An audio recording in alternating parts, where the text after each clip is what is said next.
Okay, so this is your Sec 1 topics, which will be included in your end of year. So it's your physical separation techniques. So what are the physical separation techniques that you can recall?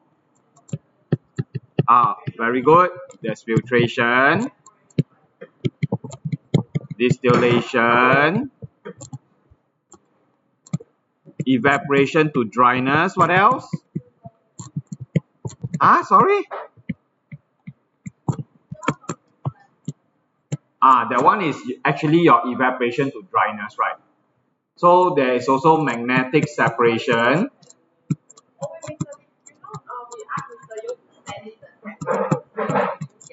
Yes, I will upload. So you guys are the one. Okay, then there's also chromatography, okay? So, some of you actually asked for the Sec 1 notes and worksheet. Mr. Yu has already sent to me. I will post it on Google Classroom soon, okay?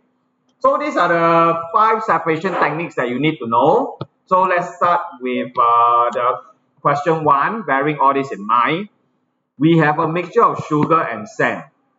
Now, what's the difference between sugar and sand? Sugar is soluble in water. This one you must know lah. Okay.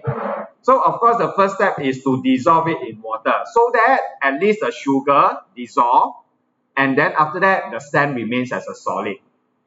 So after that you have to go through filtration. So there are a few things that you need to know about filtration. This is the filter funnel. Yes. And you also need filter paper. So the thing that is trapped behind, what you will call it, is known as the residue, and whatever comes out from here, this is called a filtrate. So the residue is actually insoluble in the solvent. So in this case, what are we using water as? We are using water as a solvent. Okay, because almost like 80 to 90% of those things that can dissolve are soluble in water. So water is sort of like the universal solvent, the one that is used to dissolve something. Okay, then what is the thing that is that we try to dissolve? So in this case, the sugar is called the solute. Do you still remember all these terms? Solute, solvent, residue, filtrate. Okay, so we covered solvent and solute, and the thing that they form, sugar plus water, right? Example. So of course I have some sand below, but let's say this is a sugar. After it has dissolved in water, it is called a solution. So there are a few words that you need to know. Solute, which is actually the solid. Solvent, which is what? The liquid that we use to dissolve the solid. Then when it is fully dissolved, it becomes a solution. And if we were to choose to use filtration, then we need to know this term called filtrate, which is actually the liquid that comes out, and the residue, which is the insoluble substance in the solvent. Sorry, I forgot to record. So simple distillation, you see that actually there are some steam, right, that is produced from heating up the solution. After that, water or the distillate. This thing is called the distillate. So it's like something like your filtrate, right? The product, end product. But in this case, because we are using as a simple distillation, it's called distillate. So distillate is what we want to get out of simple distillation. So the processes will be boiling to produce a vapor, and then we need to condense it so we can capture it back. And you learn in PSLE, right? The warm water vapor touches the cooler surface, lose heat, blah, blah, blah, condenses, okay? So can I move on? Answer is A. Okay, question 3 is your chromatography. Okay, so basically, a substance can be made out of many components. can be made out of many components. And through chromatography, by using a suitable solvent, we can break it up into its various components. Why? Because different components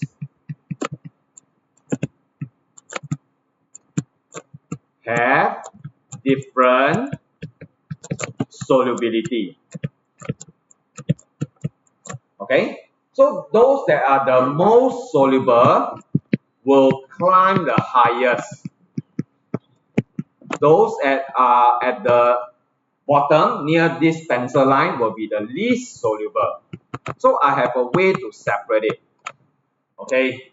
Now this question a bit difficult, but it is the answer is to separate the overlapping spots further.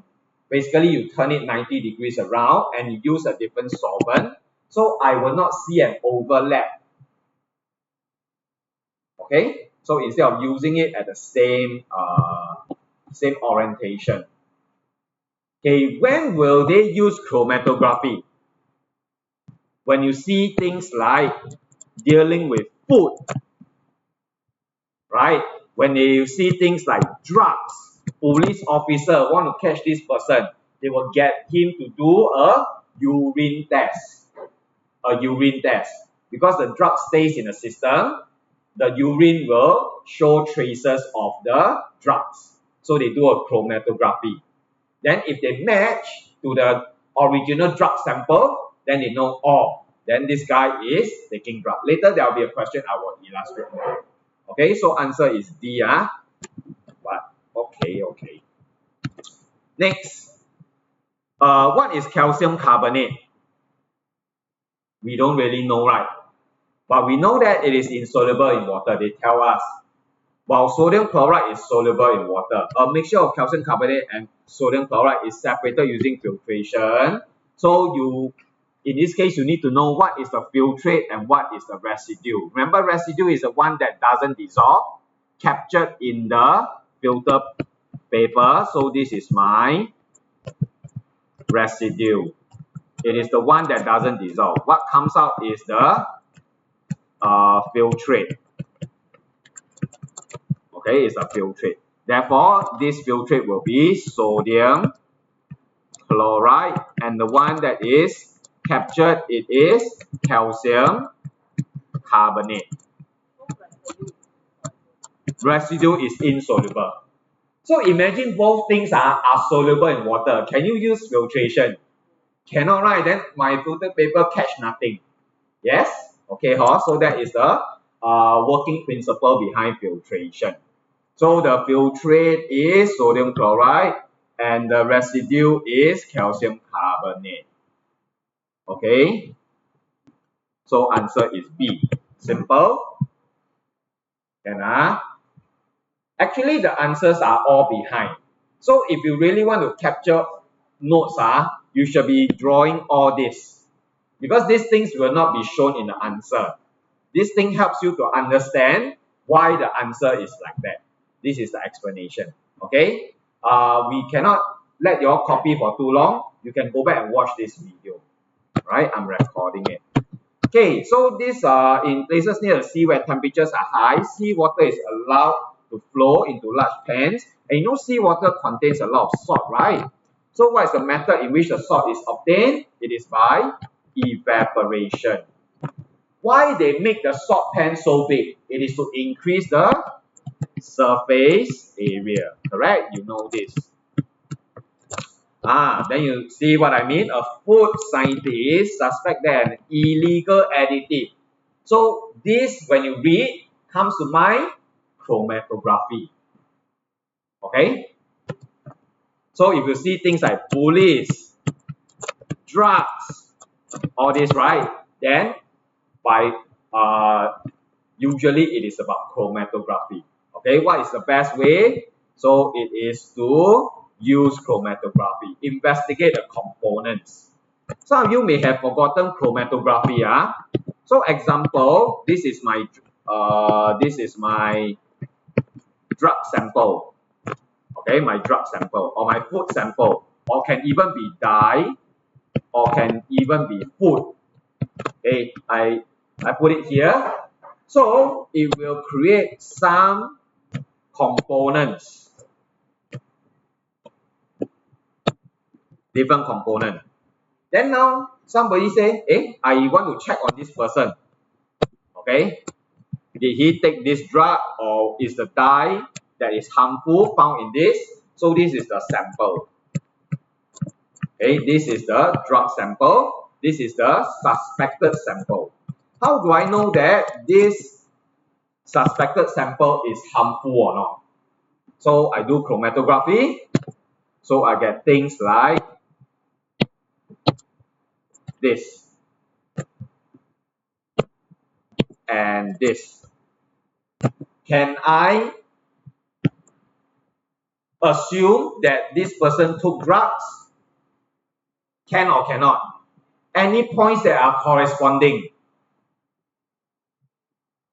No, the green one is the starting point. Okay, you see that the red color, it shows some components that are found in the drugs, So can I let the public use this food dye or this food item?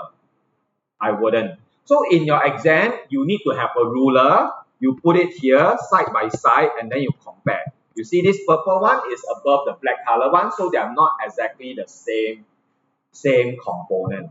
You know how chromatography works? Are we okay? And so when do we use chromatography? When you see food, illegal, police, drugs, urine, all that. Okay? Now, what's the advantage of using chromatography? Only a small sample is needed. Okay, small sample is needed. I don't need the drug suspect to go and pee like one whole cup. Right? With just a little bit of it, I can actually just test for it already. Okay? Can I? So this is chromatography. Can I move on? Okay, this question 7 I need to check. So I'll go through again. Now, question 8, you are given a mixture of 3 unknown solid X, Y, and Z. Solubility of X, Y, and Z in water and ethanol. So, water and ethanol, what are they? What is their function? They are functioning as solvent. They are functioning as a solvent. We are using them to dissolve our X, Y, and Z. Which is the correct order of steps to obtain solid Z only? I only want solid Z. Okay, so X, Y, and Z are added together. So should I dissolve in water first? Okay or not? Is Z soluble in water? Actually, first step, all dissolve in water lah. Okay. After that, I filter. When I filter, what comes out? X comes out. X comes out as the residue. So I minus X from my equation already. X is no longer there. My purpose is to get my Z, remember? So X comes out as a residue after I dissolve in water and filter. If I collect the residue now, it will be X. So A not correct. I want Z. How about B?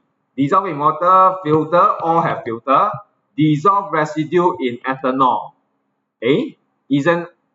Am I trying to dissolve the X? So also cannot. Right? I don't want it. This is wrong. Dissolve residue in A. How come like that? Sorry? Sometimes it happens, meaning what? Oh, sorry. My residue is actually Y and Z leh. Oh my gosh. My residue is actually Y and Z.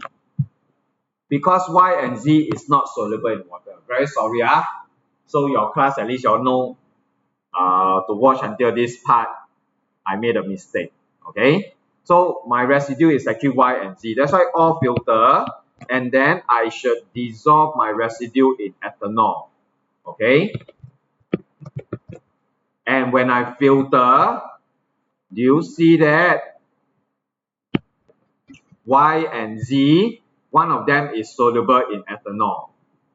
So Z is not soluble in ethanol, so I filter, then I collect the residue. So answer is D. Okay, I did not check properly, sorry. Sorry, answer should be C.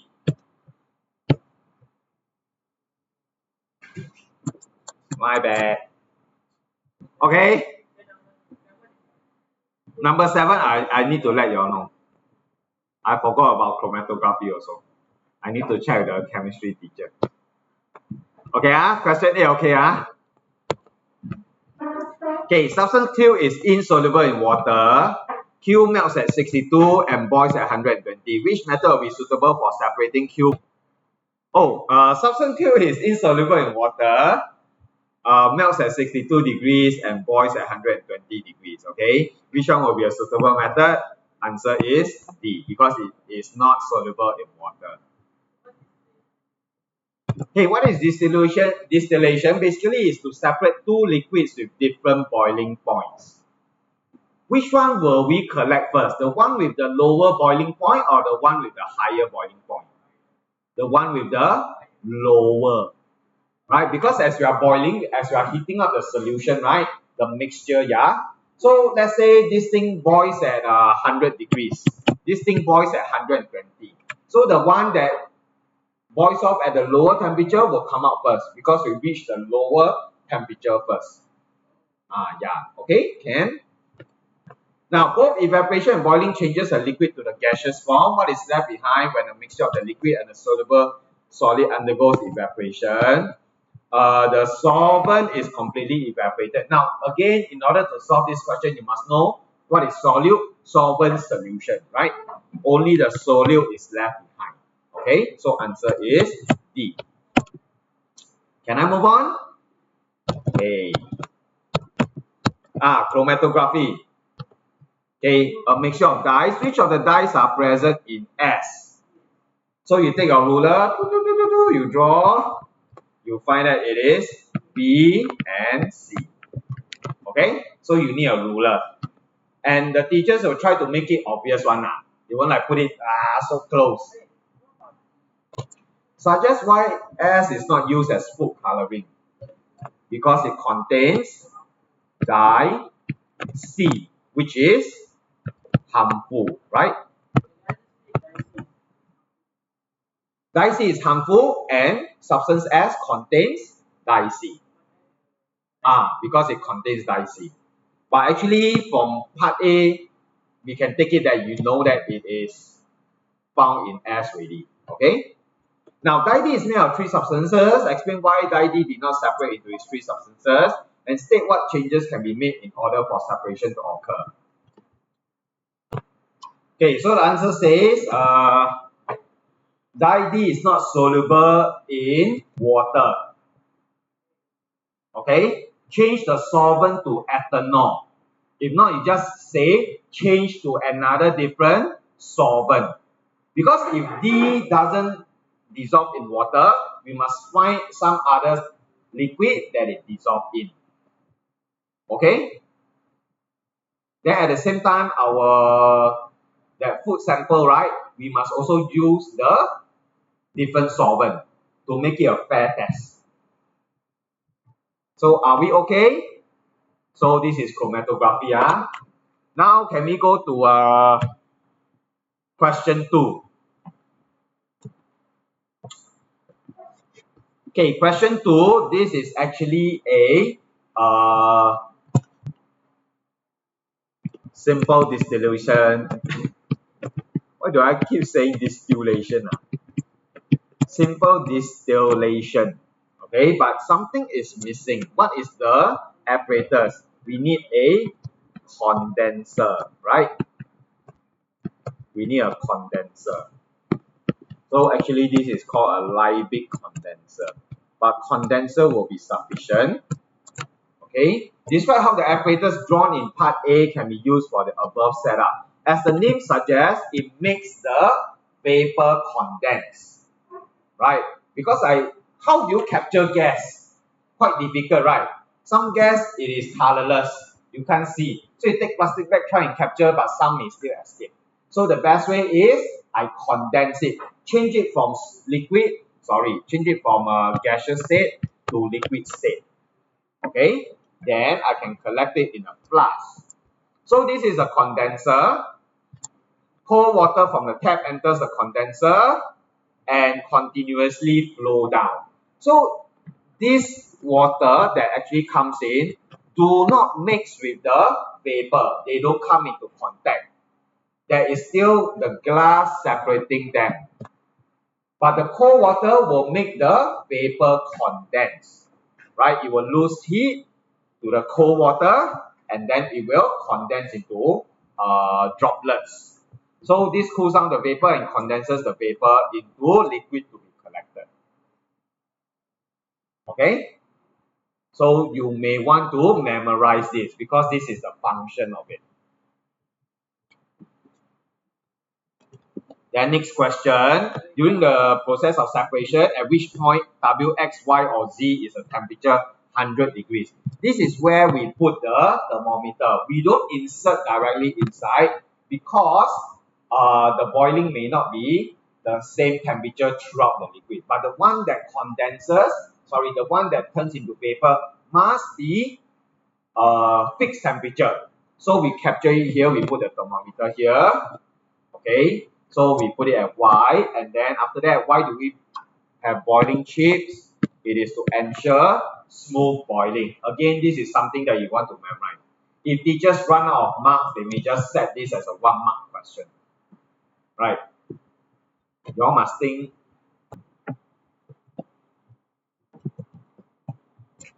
So what is the purpose of boiling chips? Smooth boiling. Okay, so this is your chromatography. Name the above method, chromatography. Name the solvent used. What is the solvent used? Did they say? It is actually the ethanol. Okay. Then after that, table 4.1 lists the properties of some materials. State the method to be used to separate a mixture of alcohol and copper. Which one? Filtration. Anyone try to use a magnetic? No, cannot. Copper is not a magnetic material. What are the kinds of magnetic material in our syllabus? Iron. Please write down. Nickel and steel. Iron, cobalt, nickel, steel. How about alcohol and water? Alcohol dissolve in water, so I cannot filter it out. So I need simple distillation. If I'm not wrong, alcohol boils at 78 degrees. Generally alcohol boils at 78 degrees. Water boiling point is 100. So the alcohol will boil off first. When I see my thermometer reach 78 degrees, I know alcohol vapor is coming out. And once my thermometer goes up to 80, 81, is that still alcohol? May not be, so I stop collecting. Then I don't take in my I won't have my water mixed together with my alcohol. Understand? How about copper and nickel? Magnetic separation. Can. Okay, can I move on? Copper and tin cannot be separated. However, copper has a much higher melting point. So we can use this property to separate two materials. How the two difference in melting point between copper and tin can be used to separate the two materials. Okay. The answer is heat the copper and tin mixture until tin melts, because tin has a lower melting point, right? Then once the tin melts, we can filter the liquid tin to separate it from the copper. Simple? Any more questions after this?